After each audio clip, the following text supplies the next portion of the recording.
আমরা জানি যে কোরআনুল করিমের তালিমের জন্য মুআল্লেমা প্রশিক্ষণ হয়ে থাকে এবং মুআল্লেম প্রশিক্ষণ হয়ে থাকে। কোরআনুল করিম সহিভাবে পড়ানোর জন্য যেন পড়তে পারে, দিনের বিষয়গুলো যেগুলো অত্যন্ত জরুরি বিষয়, এগুলো জানার জন্য অনেক সময় মুআল্লেমা ট্রেনিং করানো হয়ে থাকে এবং মুআল্লেম প্রশিক্ষণ হয়ে থাকে। এই জাতীয় প্রশিক্ষণগুলোকে যদি জঙ্গি ট্যাগ লাগানো হয়, দলীয় ব্যানার লাগানো হয় এবং দলীয় ট্যাগ দিয়ে এগুলোকে যদি বন্ধ করে দেওয়া হয়, তাহলে এটা দ্বীনের বড় ক্ষতি হবে। আমরা চাই যে আমাদের মা বোনরা কোরআনকে সহিভাবে পড়ুক। আল্লাহ রাব্বুল আলামিন পুরুষের পাশাপাশি আল্লাহ তাআলা মা বোনদের জন্য পড়াটাকে আবশ্যক করেছেন। কোরআনুল করিম মা উলজিমা ফিহি কুলফা, যার উপরে শরীয়ত আবশ্যক, এমন প্রত্যেক নারী পুরুষের জন্য এই কোরআনুল করিম পড়াটা কিন্তু আবশ্যক। সহিভাবে শিখা, বোঝা, এই জ্ঞান অর্জন করা এটা ফরজ। এই ফরজ জ্ঞান অর্জনের জন্য যারা বাধা হয়ে দাঁড়ালো, এই জ্ঞানের অর্জনের ক্ষেত্রে যারা বাধা দিল, আল্লাহর দরবারে আপনাদের জবাবদিহিতার সম্মুখীন হতে হবে। আমরা দেখতে পাচ্ছি যারাই জুলম করে, তাদের জুলমের একটা ধারাই হচ্ছে নানা রকমের ট্যাগ লাগিয়ে ধর্মীয় কাজকে বন্ধ করে দেওয়ার চেষ্টা করা। ইউরিদুনা লিইউতফিউ নূরাল্লাহি বিআফওয়াহিহিম, তারা তাদের ফু দিয়ে আল্লাহ রাব্বুল আলামিনের প্রজ্বলিত রশ্মিকে তারা বন্ধ করে দিতে চায়। আর তখনই আল্লাহ রাব্বুল আলামিন আল্লাহর দাওয়াতকে, রশ্মিকে আল্লাহ তাআলা আরও বেশি ছড়িয়ে দেন। তো এই জাতীয় কর্মকাণ্ড যখন হবে, হতাশার কিছু নাই। এগুলো সবগুলোই আমাদের জন্য শুভ সংবাদ বয়ে আনবে। নাসরুম মিনাল্লাহি ওয়া ফাতহুন করিব, আল্লাহ তাআলার অবিসম্ভাবী নিশ্চিত বিজয় যে সামনে, এটাই প্রমাণ করে। যারা কোরআনুল করিমের একটা ট্রেনিংকে বাধাগ্রস্ত করে এটাকে জঙ্গি ট্যাগ লাগাবে, এটা মুসলমানদের জন্য, মুসলমানদের দেশে খুব দুঃখজনক বিষয়। আমরা বলবো যে প্রশাসন এই বিষয়ে সজাগ দৃষ্টি রেখে বরং নিজ দায়িত্বে মানুষের কোরআনকে সহি করার জন্য তারা নিজেই দায়িত্ব নেওয়া দরকার ছিল। এবং আপনাদের নিজেদের দায়িত্ব থেকেই আমাদের নারী এবং পুরুষ প্রত্যেককে কোরআন শেখানোর ব্যবস্থা করুন। এবং এই ট্রেনিংগুলোতে কি হয় আপনারা নিজেরা বসেন, বসে দেখেন। আমরা তো বলতে পারি আলহামদুলিল্লাহ, আমি নিজেও যেহেতু ট্রেনিং করেছি, এই ট্রেনিংগুলোতে কিভাবে কোরআনকে সহজলভ্য করে মানুষের সামনে তুলে ধরা যায়, সহজে শেখানো যায়, এই ট্রেনিংগুলো দেওয়া হয়ে থাকে। গুরুত্বপূর্ণ মাসআলা মাসায়েলগুলো এখানে পড়ানো হয়ে থাকে। এগুলোকে যদি আপনি জঙ্গি ট্যাগ দেন অথবা জঙ্গি বলেন, অথবা যদি আপনি আপনার পেশি শক্তি খাটিয়ে বন্ধ করে দেন, তাহলে আপনি জালেম হিসাবে আল্লাহর কাছে আপনি আখ্যায়িত হবেন। ইয়াকুম আয-যুলম ফাইন্না যুলমা যুলুমাতুন ইয়াউমাল কিয়ামা। এই ধরনের জালেমদেরকে আল্লাহ তাআলা খুব বেশি ছাড় দেন না। আল্লাহ তাআলা তাদেরকে অল্প সময় অবকাশ দিয়ে তাদের জুলুমটাকে আল্লাহ তাআলা বাড়িয়ে তোলেন। এরপরেই আল্লাহ রাব্বুল আলামিন সমূলে মূলোৎপাটন করেন। আল্লাহ রাব্বুল আলামিনের কাছে আমরা পানাহ চাই, এ জাতীয় জুলম যেন শেষ হয় এবং কোরআনুল করিমের শিক্ষা, তালিম, এই মুআল্লিম কোর্সগুলো যেন একেবারে শান্তিপূর্ণভাবে চলতে পারে, নির্দ্বিধায় আমাদের দেশে চলতে পারে। আল্লাহ যেন আমাদেরকে বুঝটুকুন দান করে। আসসালামু আলাইকুম ওয়া রাহমাতুল্লাহি ওয়া বারাকাতুহু।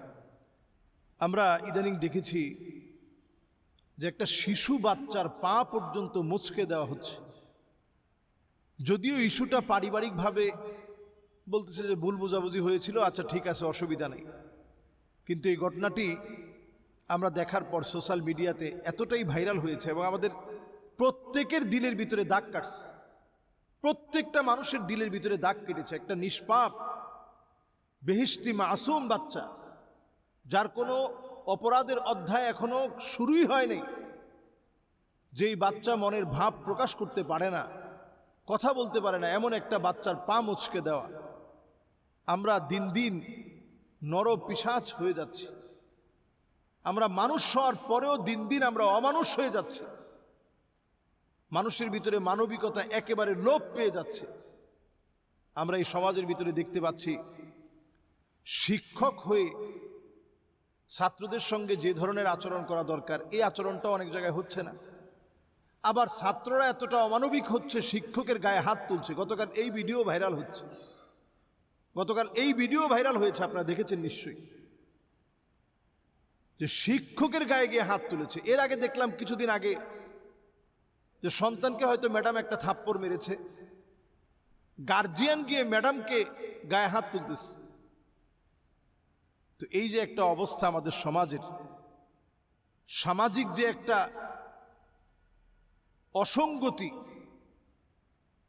আমাদের কালচারাল যে একটা আগ্রাসন, কেমন যেন আমাদেরকে ধ্বংস করে ফেলছে, গ্রাস করে ফেলতেছে। এবং মানুষগুলা এত অমানুষ এবং এত অমানবিক হয়ে যাচ্ছে আমরা। বন্যায় যখন আমাদের দেশের মানুষ পানিতে ত্রাহি ত্রাহি করছে, খাবার নাই, ক্ষুধা, যন্ত্রণা, কষ্ট, ঠিক সেই সময় আমরা দেখতে পাচ্ছি খেলা নিয়ে অনেকে মাতোয়ারা হয়ে গেছে। বৃষ্টির ভিতরে ছাতা মেলে দিয়ে এরপরে তারা খেলা দেখছে। সুতরাং আমরা অনেক বেশি মানবিক হওয়া দরকার। আল্লাহর কাছে এই মানবিকতার অনেক বেশি দাম। আপনি আরেকজনের সন্তানের পাটা ভাঙার আগে আপনি একটু চিন্তা করেন, একটা মাসুম বাচ্চার পায়ের মধ্যে আপনি হাত দিয়েছেন।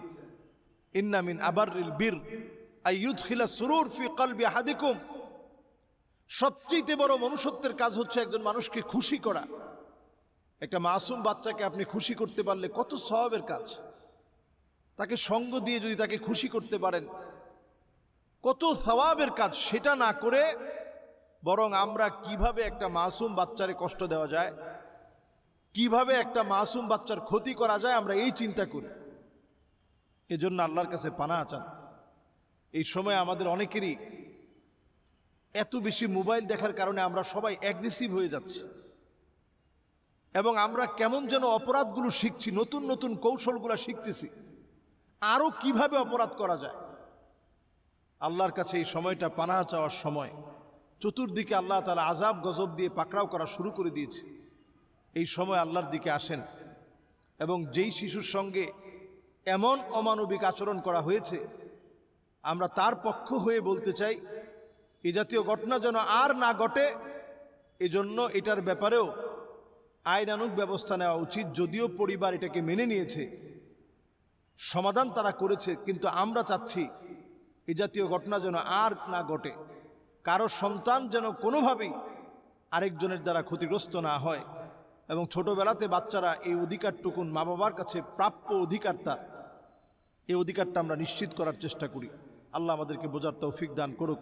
আসসালামু আলাইকুম ওয়া রাহমাতুল্লাহি ওয়া বারাকাতুহু।